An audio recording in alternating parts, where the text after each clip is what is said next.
اعوذ باللہ من الشیطان الرجیم بسم اللہ الرحمن الرحیم۔ ابتدا ہے رب جلیل کے بابرکت نام سے جو دلوں کے حال جانتا ہے۔ میں صفدر وحید BOBNCT کی جانب سے آپ کی خدمت میں حاضر ہوں۔ السلام علیکم ورحمۃ اللہ وبرکاتہ و مغفرتہ۔ تو کیسی ہے میری یوٹیوب فیملی؟ اللہ تعالیٰ کے حضور دعا ہے کہ اللہ تعالیٰ آپ پر، آپ کے اہل خانہ پر اور تمام سننے دیکھنے والوں پر اپنی رحمتوں کا نزول فرمائے۔ اللہ تعالیٰ آپ کی مشکلات کو آسان فرمائے اور اللہ تعالیٰ ہماری اور آپ کی پریشانیوں کو دور فرمائے۔ اللہ تعالیٰ ہمیں صراط المستقیم پہ چلنے کی توفیق عطا فرمائے، نماز پڑھنے کی توفیق عطا فرمائے اور گناہوں سے بچائے، شیطان کے شر سے، شیطان کے وسوسے سے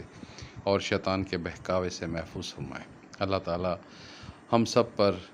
اپنی رحمتوں کی بارش نزول فرمائے، آمین ثم آمین یا رب العالمین۔ تو آج جس موضوع پر ہم بات کرنا چاہ رہے ہیں وہ بہت ہی اہم بات ہے، اور وہ بات یہ ہے کہ جب ہم اپنی زندگی میں ہمیں اللہ تعالیٰ کا ذکر سننا اچھا لگتا ہے، اللہ تعالیٰ کی احکامات سننے کو جی چاہتا ہے، جب ہم اللہ تعالیٰ کی احکامات، اس کے دین کی باتیں کرنے کو اور سننے کو ہمارا جی چاہتا ہے، تو اس سے ظاہر ہوتا ہے کہ اللہ ہم پر راضی ہے۔ کیوں کہ جب وہ مقام جو اللہ تعالیٰ نے ہمیں اپنے بندوں کو وہ دیتا ہے، وہ مقام یہی ہے کہ جب ہم اس کا ذکر کرتے ہیں، اسے یاد کرتے ہیں، اس کے احسانات کو یاد کرتے ہیں، اس کے شکر گزار بندے بنتے ہیں، اور اللہ تعالیٰ کو جب ہم اللہ تعالیٰ کے احکامات کو سنتے ہیں، اس کے ذکر کو پسند کرتے ہیں، تو اس سے یہ بات صاف ظاہر ہوتی ہے کہ وہ ہم پر راضی ہے۔ اور جب ہم اس کا ذکر نہیں سنتے، اس کے ذکر سے بھاگتے ہیں یا اس کے ذکر سے بیزار ہوتے ہیں، اس کے ذکر کو سمجھنے کی کوشش نہیں کرتے، تو یہ چیز ظاہر کرتی ہے کہ ہمارا رب ہم سے ناراض ہے۔ تو یہ چیزیں ہماری بہت اہم ہیں اگر ہم ان چیزوں پر غور کریں۔ ہمارے آج کل کے معاشرے میں ہمارے پاس بڑے عجیب و غریب قسم کے، لغو قسم کے موضوعات ہیں جن پر اس وقت سوشل میڈیا بھرا پڑا ہے، اور بڑے بڑے عجیب قسم کے معاملات پر جو ہے احباب گفتگو بھی کرتے ہیں، احباب ویڈیوز بھی بناتے ہیں، احباب بہت کچھ کرتے ہیں، لیکن جو بیسیکلی ہمارے دین، ہمارے مذہب اسلام کی بنیاد ہے، اس کو ہم جو ہے اس کو ہائی لائٹ نہیں کرتے، اور ہمیں یہ کرنا چاہیے۔ ہمارا مذہب ہے اور ہمارے مذہب سے بڑھ کر کوئی چیز نہیں ہوتی، اور رب سے بڑھ کر تو کچھ ہے ہی نہیں۔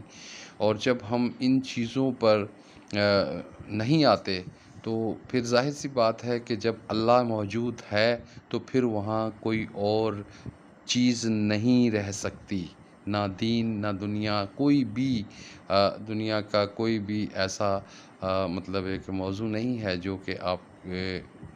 جہاں رب ہو وہاں پر وہ رہ سکتا ہے، کیونکہ رب کائنات سے بڑھ کر نہ تو کوئی اہم چیز ہے اور نہ ہو سکتی ہے۔ لیکن جب ہم اس جگہ پر دنیاوی معاملات کو اتار لیتے ہیں اور دنیا کی لالچ کو ہم اتار لیتے ہیں، تو وہاں پر پھر وہ اللہ کی جگہ کو ہم نہیں بناتے، تو اللہ تعالیٰ خود ہمیں اس معاملے سے دور کر دیتا ہے،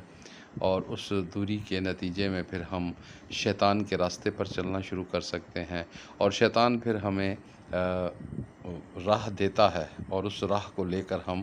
چلتے ہیں۔ جیسے آٹومیٹیکلی آپ دیکھیں، آپ یوٹیوب پہ اگر کسی کوکنگ کے چینل کو، آپ بریانی کو دیکھ رہے ہیں، تو آٹومیٹیکلی اس کے ساتھ اس کے ریلیٹڈ جو اتنی بھی وہ ہوں گی ویڈیوز، وہ آپ کو اس کے ساتھ نظر آنی شروع ہو جائیں گی، نیچے قطار میں وہ آ جائیں گی۔ اسی طرح جب ہم اپنی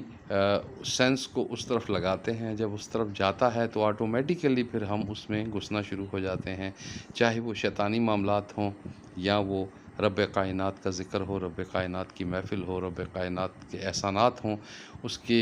شکر کرنے کے انداز ہوں، تو یہ تمام چیزیں ہمارے لیے پھر اہم ہو جاتی ہیں۔ تو اللہ تعالی ہمیں اور آپ کو ہدایت دے اور اللہ تعالی اپنے راہ پر چلنے کی توفیق عطا فرمائے جی۔ اجازت چاہتا ہوں جی، السلام علیکم ورحمۃ اللہ وبرکاتہ۔